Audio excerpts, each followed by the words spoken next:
Muy buenas a todos y bienvenidos a un nuevo vídeo. Soy Jaime y hoy vamos a explicar cómo resolver los siguientes triángulos rectángulos usando las razones trigonométricas de ángulos agudos. Resolver un triángulo no es más que dar la medida que tienen los tres lados del triángulo y además la medida de los tres ángulos. En todos los vídeos vamos a llamar a los elementos del triángulo de la misma forma para tener una unicidad. El vértice A va a ser el ángulo recto y después vamos a ir llamándolo en sentido antihorario A, B y C. De igual forma, el ángulo que hay en A lo vamos a llamar alfa, el que hay en B beta y el que hay en C gamma. De igual forma, en sentido antihorario. Y por último, los lados se van a llamar con la letra minúscula del vértice que tienen opuesto. Es decir, este va a ser el A, este va a ser el B y ese va a ser el C. Así que vamos ahora a resolver estos triángulos. En el primer caso, necesito el lado A y también tengo que averiguar los tres ángulos. Este va a ser A, B y C, alfa, que ya sé que es 90, beta y gamma. Entonces, vamos poniendo los datos que tenemos y los que no tenemos, A, B y C, que son los lados, y también los ángulos alfa, beta y gamma. El lado A no lo conozco, el lado B sí que lo conozco, vale 3 centímetros, y el lado C 4. Los ángulos alfa vale 90 grados y los otros dos pues no los conozco. Para poder calcular los tres datos que me faltan, voy a utilizar siempre alguna de estas tres herramientas. La primera de ellas, sabes que siempre la suma de los triángulos de un triángulo son 180 grados. La segunda es que como sé que el triángulo es rectángulo, pues siempre se va a cumplir el teorema de Pitágoras. Y la tercera son las razones trigonométricas. Pues bien, aquí de momento la primera no la podemos usar porque nos faltan dos ángulos, pero sí que podemos usar el teorema de Pitágoras para calcular aquí el lado A. Entonces, dejo esto por aquí abajo y digo, teorema de Pitágoras, el A, que es la hipotenusa al cuadrado, es igual a la suma de los catetos al cuadrado. Como un cateto mide 3 y el otro mide 4, esa suma es 25. Por tanto, A es la raíz de 25, que vale 5. Para calcular un ángulo, por ejemplo el beta, voy a usar alguna razón trigonométrica de. Por ejemplo, vamos a usar el seno de beta, y la definición nos dice que el seno de beta es el cateto opuesto al ángulo beta, es decir, 3 partido la hipotenusa que ya la hemos calculado que es 5. Por lo tanto, 3 partido 5. Ahora, sabiendo que el seno, que es una razón, entre 3 partido 5, yo puedo averiguar cuánto vale beta usando las razones trigonométricas inversas. Es decir, si el seno es 3 quintos, beta es el arcoseno de 3 partido de 5. Es decir, 36,87 grados. O también se puede poner como el seno a la menos 1 de 3 partido 5, que sale igual. Según la calculadora que tengáis, pues viene bien poner uno u otro, pero es exactamente lo mismo. Así que beta vale 36,87 grados. Si tenéis alguna duda de cómo se calcula eso, tengo un vídeo donde lo explico usando también la calculadora.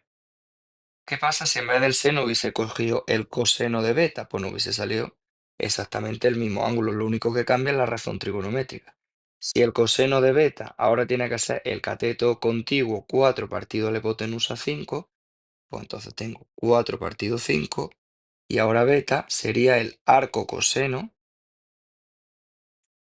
de 4 partido 5 o el coseno a la menos 1 de 4 partido 5 y sale pues 36,87.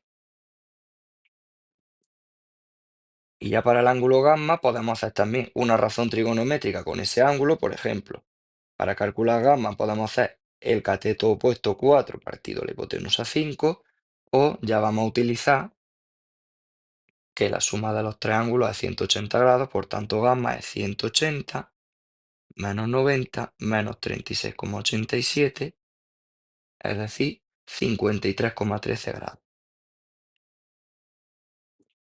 Y ya tendríamos resuelto el primer triángulo. ¿Por qué? Porque tenemos la medida de los tres lados y la medida de los tres ángulos.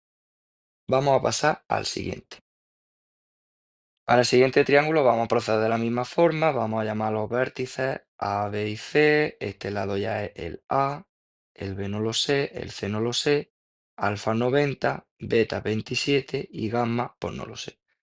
Así que pongo aquí mis datos, 46, B lo tengo que calcular, C lo tengo que calcular, alfa vale 90, beta 27 y gamma no lo sé. Igual que antes, para calcular los tres datos desconocidos necesitamos alguna de las herramientas. En este caso vamos a utilizar ya la primera de ellas porque como solo nos falta un ángulo, pues muy sencillo de calcular eso. 180 menos 90 menos 27 y sale 63 grados.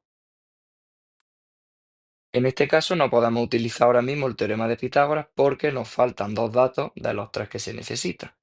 Por lo tanto, tenemos que usar primero alguna razón trigonométrica para sacar uno de los lados, por ejemplo b, y luego ya usaremos aquí el teorema de Pitágoras.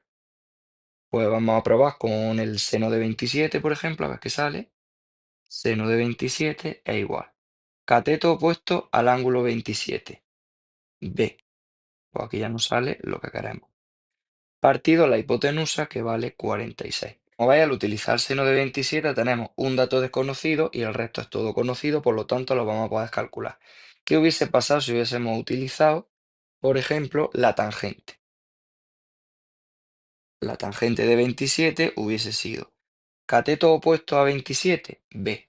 Cateto contiguo a 27, C. Como veis, esto en este caso no nos sirve porque tenemos dos datos desconocidos en una misma igualdad y no podemos calcularla. Así que hemos cogido la razón trigonométrica correcta. También hubiese servido el coseno, pero hubiésemos calculado C en vez de B. Despejo de aquí la B. B vale 46 por el seno de 27 grados. Y luego hago la calculadora puesta en grados, no en radianes, y me sale 20,88 centímetros. Entonces ese dato ya lo coloco aquí y me queda ya solamente un dato. Al igual que antes, podemos volver a usar las razones trigonométricas, por ejemplo, el coseno de 27, o vamos a utilizar ya el teorema de Pitágoras, ya que el triángulo es rectángulo. Así que usando Pitágoras, luego aquí abajo, c al cuadrado, que es el cateto, será la hipotenusa al cuadrado menos el otro cateto, que como ya sé el valor, pues lo pongo, 20,88 al cuadrado. Entonces c vale la raíz cuadrada de 46 al cuadrado menos 20,88 al cuadrado, y eso da 40,99 centímetros. Siempre lo vamos a aproximar todo a dos decimales. Y con ese último dato ya estaría el segundo triángulo también resuelto. Y hasta aquí el vídeo de hoy, nos vemos en el próximo y no olvidéis suscribirse al canal LJ Mate.